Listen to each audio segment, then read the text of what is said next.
80 বছরে কি করছো তোমরা? ক্ষমতায় তো যেতে পারো নাই পৃথিবীর কোথাও। 80 বছরে কি করেছো তোমরা? ক্ষমতায় তো যেতে পারো নাই। তো তোমরাই কি করছো গণতন্ত্র পূজা করে? তোমরা তো গণতন্ত্র পূজা করে রাসূলুল্লাহর আদর্শ থেকে দূরে সরে গেছো। দুনিয়াও পেলা না, আখেরাতও পেলা না। দুনিয়াও পেলে না, আখেরাতও পেলাম না। পীর সাহেব, 80 বছরে বাংলাদেশ জামাত ইসলামী কি করেছে? যাদের আকল বিবেক কাজ করে না তারা ওটা বুঝবে না। যারা চোখ থাকতে অন্ধ, কানা চোখ যাদেরকে বলে, যে আমাদের সমাজে বলে না তোর চোখ কানা, তুই দেখবি কেন? জামাত ইসলামী ক্ষমতায় যেতে না পারার কারণে জামাতের দুনিয়াও শেষ, আখেরাতও শেষ। আখেরাতের খবর আপনি কিভাবে পেলেন যে জামাতের আখেরাত শেষ হয়ে গেছে? 80 বছরে জামাত ইসলামী কি করে নাই?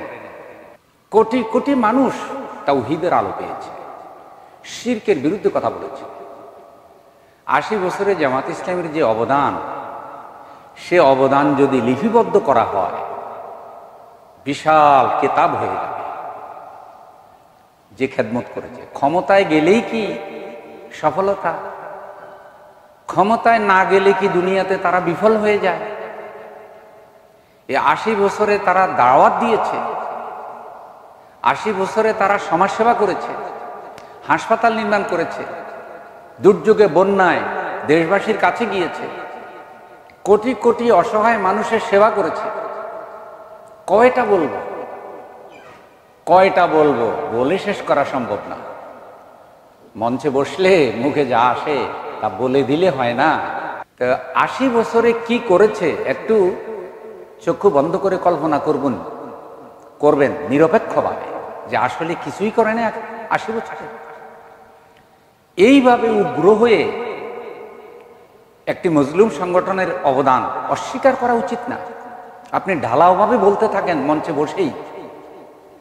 আপনি বলছেন পশ্চিমাদের সাথে হাত মিলাচ্ছে। কে বলেছে কথা? পশ্চিমাদের সাথে হাত মিলিয়েছে আপনি কোথায় প্রমাণ পেলেন? যারা হাত মিলাচ্ছে তারা বেশি জানে নাকি আপনি বেশি জানেন? অসত্য কথা মানুষকে বললে আল্লাহর কাছে আসরের দিন জবাব দিতে হবে। আদর্শ আকীদা বিসর্জন দিচ্ছেন না, আদর্শ আকীদা কিছুই বিসর্জন দেওয়া হয়নি। আদর্শ কোরআন সুন্নাহর আদর্শ আছে, আকীদা বিশ্বাস তো অন্তরে থাকে। আকীদা বিশ্বাস লা ইলাহা ইল্লাল্লাহ মুহাম্মাদুর রাসূলুল্লাহ সাল্লাল্লাহু আলাইহি ওয়াসাল্লাম। শুধু বললেই দায়িত্ব পালন হয়ে যায় না, আপনাদেরও তো কিছু দায়িত্ব রয়েছে। আপনারা দূরে থেকে থেকে বলবেন, আপনারা মঞ্চে উঠে বলবেন আমরা রাজনীতি করি না।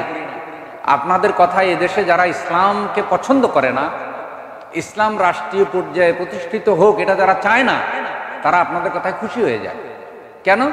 আপনারা বাইরে থেকে থেকে সবচেয়ে বড় যে সংগঠনটি তার বিরুদ্ধে কথা বলেন। আপনি বলেছেন আদর্শ আকীদা বিক্রয় করেছে, অসত্য কথা। এগুলি আল্লাহর কাছে আপনার জবাব দিতে হবে। এই বিশাল জনগোষ্ঠীর বিরুদ্ধে আপনি কথা বলছেন। 80 বছরে আপনি তাদের কোনো অবদান দেখেন না। ক্ষমতায় যেতে তারা খ্রিস্টান হয়ে যাবে, হিন্দু হয়ে যাবে, তাদের কোনো আপত্তি থাকবে না। নাউজুবিল্লাহ, কিভাবে বললেন আপনি? এদেশে যারা আল্লাহর দ্বীন প্রতিষ্ঠার জন্য কাজ করছে তারা হিন্দু খ্রিস্টান হয়ে যাবে ক্ষমতায় যাওয়ার জন্য? তারা এত লোভী হয়ে গেছে। ক্ষমতার কি লোভ লালসা আপনি তাদের মধ্যে দেখলেন? যারা ক্ষমতা যাওয়ার জন্য চাঁদাবাজি করছে এবং সবকিছু দখল করে ফেলেছে, যারা অলরেডি দুর্গাকে মা বলছে, যারা অলরেডি দুর্গার অনুষ্ঠানে গিয়া তারা সেখানে পূজা নিচ্ছে, উলুধ্বনি দিয়ে তাদেরকে গ্রহণ করছে, তারা প্রকাশ্য বলছে যে আমরা শরিয়া আইন মানি না। এইভাবে যারা মুসলমান হওয়ার পরে মুসলমান দাবি করে, তারা হজ করেছে, তাদেরকে তো কাফের ফতুয়া দেন নাই। আপনি তো অনেকেরই কাফের ফতুয়া দিয়েছেন। যারা এদেশে কওমিয়াত, যেটা জাতীয়তাবাদ বিশ্বাস করে। কোন জাতীয়তাবাদ? হিন্দু মুসলিম এক জাতি, তার নাম বাঙালি জাতি। এই হিন্দু মুসলিম সকলেরই এক ধর্ম, তার নাম মানব ধর্ম। নাউজুবিল্লাহি মিন যালিক। এই ধরনের কথায় যারা বিশ্বাসী তাদের ব্যাপারে তো কিছু বলছেন না।